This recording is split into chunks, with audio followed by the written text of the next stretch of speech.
ஓம் Sairam. Sri Sai YouTube channel மூலம் பாபாவை பற்றி பேசும் வாய்ப்பை தந்த நம்ம பாபாவுக்கு என்னுடைய கோடான கோடி நன்றிகள் பாபா. இந்த உலகத்துல இருக்கிற அனைத்து சாய் சொந்தங்களுக்கும் என்னுடைய முதற்கண் வணக்கத்தை தெரிவித்துக் கொள்கிறேன் சாய்ராம். இப்ப நிகழ்ச்சிக்குள்ள போலாம். உங்களுக்கு நாங்க போடுற வீடியோஸ் பிடிச்சிருந்ததுன்னா லைக் பண்ணுங்க, ஷேர் பண்ணுங்க, சப்ஸ்கிரைப் பண்ணுங்க, உள்ள இருக்கிற அந்த பெல் பட்டனை அழுத்துங்க சாய்ராம். அப்பதான் எல்லா வீடியோவும் உங்களுக்கு வந்து சேரும். இப்போ நிகழ்ச்சிக்குள்ள போலாம்.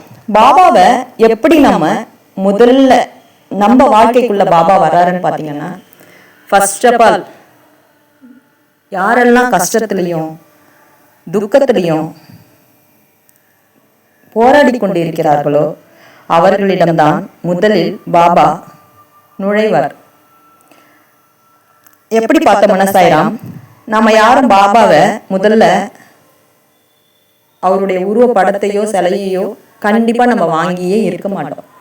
யார் மூலமா தான் நம்ம வீட்டுக்கு நம்ம பாபாவே அவராவே வந்துருவார் சாய்ராம்.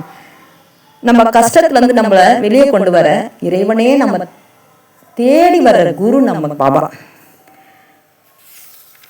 அந்த உருவ படத்திற்கோ சிலைக்கோ எப்படி நம்ம பூஜை பண்றதுன்னு முதல்ல பார்த்தோம்னா, இப்படி பூஜை பண்ணணும் அப்படி பூஜை பண்ணணும் அதெல்லாம் ஒண்ணுமே கிடையாது சாய்ராம். உண்மையான பக்தியோடு அவருக்கு நம்ம அன்றாட வாழ்க்கையில தினம் ஒரு பிடி சாதமும் நம்ம வீட்டுல எது இருக்கோ அதை ஒரு நெய்வேத்தியமா ஒரு டம்ளர்ல தண்ணி கொஞ்சம் நெய்வேத்தியம் அதை கொடுத்தாவே போதும் சாய்ராம். அவரு காலம் முழுக்க நம்மளுக்கு கடன் பட்டவரா இருப்பார் சாய்ராம். நீ ராமரா பாத்தீங்கன்னா ராமர், கிருஷ்ணரா பாத்தீங்கன்னா உங்களுக்கு பிடிச்ச தெய்வம் எப்படியோ அப்படி நம்ம பாபாவை வணங்கலாம். சச்சரிதத்துல பார்த்தோம்னா பாபாவே அவரவர் விருப்பம் போல் என்னுடைய பக்தர்கள் என்னை எப்படி வேண்டுமானாலும் கும்பிடலாம் அப்படின்னு சொல்லிட்டு பாபாவே சொன்ன ஒரு வார்த்தை. இப்போ இந்த பக்தி முதல்ல கும்பிட ஆரம்பிச்சாச்சு. அவர் மேல இன்னும் அதிகமா பக்தி வர்றதுக்கு ஒரு சொல்யூஷன் 9 வாரம் வியாழக்கிழமை பூஜைன்னு ஒண்ணு இருக்கு சாய்ராம். அது ஏன் பாத்தீங்கன்னா, இப்போ எல்லா கோயிலுக்கும் போனாவே நம்மள சொல்லுவாங்க கண்டிப்பா ஒரு 3 மாசத்துக்குள்ள இது நடந்துரும்ப்பா, ஒரு 48 நாளைக்குள்ள இது நடந்துரும் அப்படின்னு கண்டிப்பா ஏதாச்சும் ஒரு கோயில்ல போனோம்னா கண்டிப்பா சொல்லுவாங்க எல்லாருக்குமே. இந்த பிரார்த்தனையை வச்சு நம்ம போனோம்னா அப்படி பார்க்கும்போது நம்ம பாபாவை பக்தி அதிகப்படுத்த இந்த 9 வாரம் வியாழக்கிழமை பூஜை ரொம்ப பயன்படுத்து சாய்ராம். இந்த 9 வாரம் வியாழக்கிழமை பூஜைக்குள்ள கண்டிப்பா நீங்க என்ன பிரார்த்தனையை வைக்கிறீங்களோ, நீங்க எதை கோரி அவரிடம் அன்றாடி கேட்குறீங்களோ நிச்சயம் அவர் அதை செஞ்சிருக்காரு, செய்து கொண்டுதான் இருக்கிறாரு, இனிமேலும் செய்வார் சாய்ராம். அந்த 9 வார பூஜைக்குள்ளேயே உங்களுக்கு அது நடந்துறதுக்குள்ள அவர் மேல அவ்வளோ ஒரு விருப்பம் வந்துடும். கண்டிப்பா ஒவ்வொரு டிவோட்டிக்கும் ஃபர்ஸ்ட்ல பாபா எல்லாத்தையுமே கொடுத்துருவார் சாய்ராம். முதல்ல பாபாவை கும்பிடுற பக்தர்களுக்கு பாத்தீங்கன்னா அவங்க கேட்டது எல்லாமே நடந்துரும். டக்கு டக்கு டக்கு டக்கு டக்குன்னு நடக்கும். எல்லாத்தையுமே நடத்தி கொடுத்துருவாரு. எல்லாமே நடக்கும். ஒரு சில ஆண்டுகள் அப்படியே போய்கொண்டே இருக்கும். நம்ம மேல அவருக்கு அவ்வளவு ஒரு பாசம், அன்பு.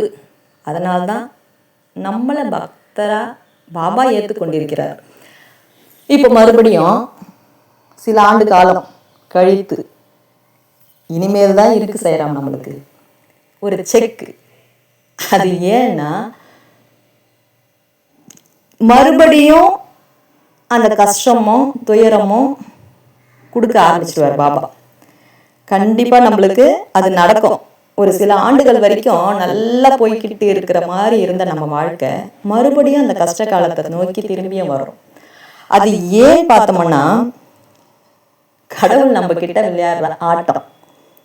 அந்த ஆட்டம் என்னன்னா,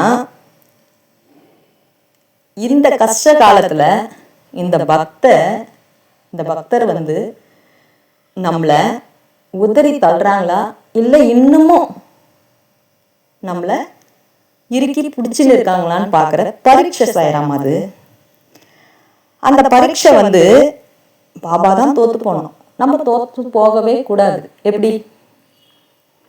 நீ எவ்வளோதான் சோதனை கொடுத்தாலும் சாய்ராம், நான் உன் காலில் சுற்றின பாம்பு, நான் உன்னை விடவே மாட்டேன் பாபா.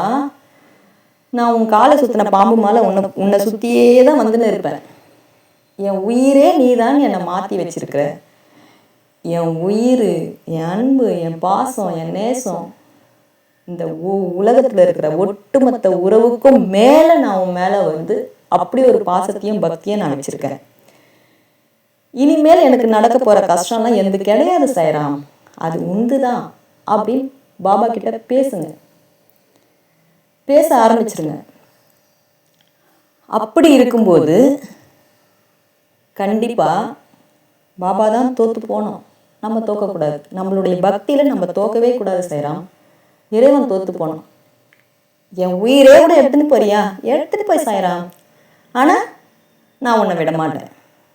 எனக்கு எவ்வளோ கஷ்டம் கொடுத்தாலும் சரி, இன்னும் நான் உன்னை விடுறதாவே இல்லை பாபா, உன்னை மட்டும் நான் விடவே மாட்டேன் அப்படின்னு ஸ்ட்ராங்காக இருங்க சாய்ராம்.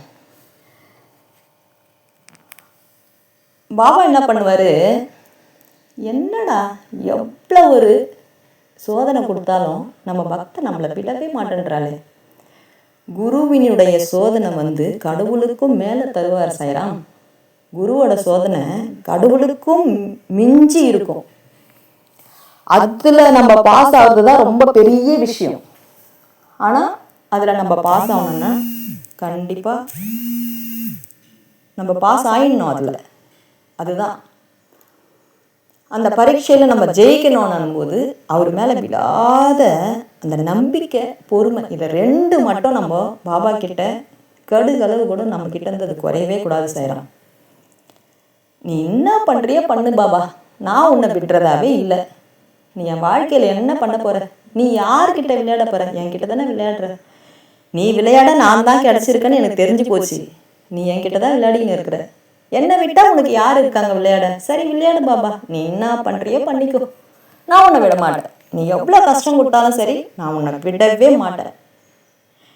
என்னுடைய சாஸ்தாங்க குருவே நீதான்னு நான் வந்து உன் பாதத்தில் சரணாகதி அடைஞ்சிட்டேன். இன்னும் எந்த தெய்வத்தையும் நாடி கூட என் கால்கள் போகாது சாயி.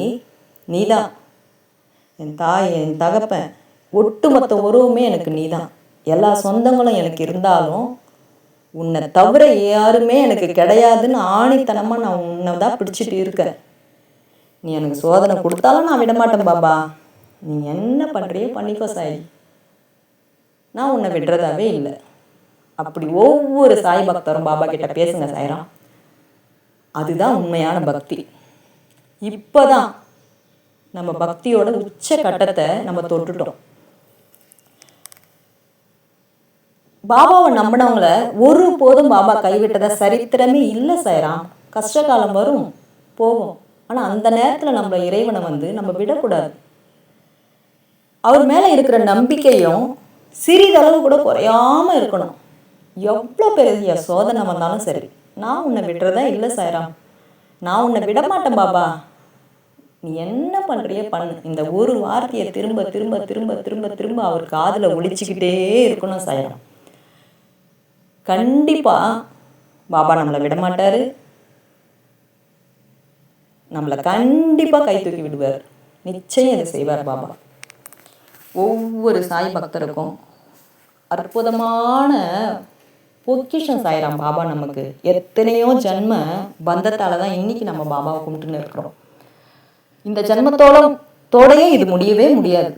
இனி எடுக்கிற எத்தனை ஜென்மமாக இருந்தாலும் சரி, பாபாவோட பக்தனாக தான் நம்ம பிறப்போம். நமக்கும் பாபாக்கும் உள்ள பந்தம் இந்த ஜென்மத்தில் வந்தது கிடையாது சாய்ராம். எத்தனையோ ஜென்ம பந்தம்.